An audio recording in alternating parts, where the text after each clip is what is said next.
Tumpukan uang senilai 920 miliar rupiah ini disita penyidik Jampitsus Kejaksaan Agung dari kediaman mantan pejabat Mahkamah Agung berinisial ZR di kawasan Jakarta Selatan Kamis malam. Uang ini diduga kuat hasil gratifikasi atau pengurusan perkara selama ZR menduduki jabatan cukup strategis di Mahkamah Agung. Termasuk uang yang hendak digunakan untuk menyuap Hakim Agung pengacara Ronald Tanur berinisial LR. Selain uang tunai, penyidik juga menyita logam mulia seberat 51 kg. Penyidik Jampitsus sendiri menetapkan ZR sebagai tersangka pemufakatan jahat terkait vonis bebas terdakwa kasus penganiayaan yang menyebabkan kematian Gregorius Ronald Tanur. Mantan Kepala Diklat Hukum dan Peradilan Mahkamah Agung ini diduga hendak menyuap 3 hakim kasasi berinisial S, A, dan S sebesar 5 miliar rupiah agar menguatkan putusan Pengadilan Negeri Surabaya membebaskan Ronald Tanur.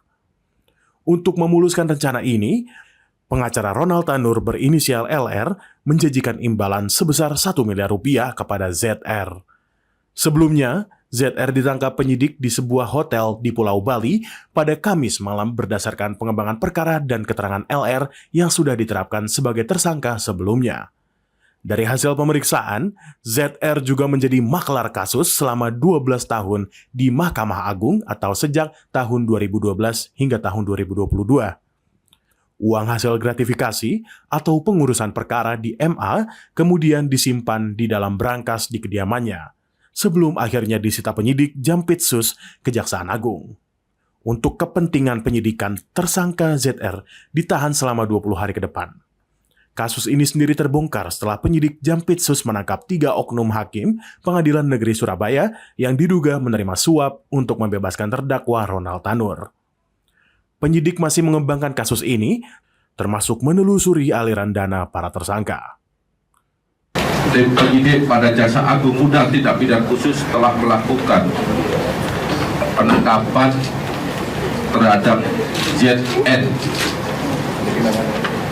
mantan pejabat tinggi Mahkamah Agung, yaitu yang bersangkutan pernah menjabat sebagai Kepala Badan Diklat Hukum dan Peradilan Mahkamah Agung, yang mana diduga keras telah melakukan tindak pidana korupsi, yaitu melakukan perbuatan jahat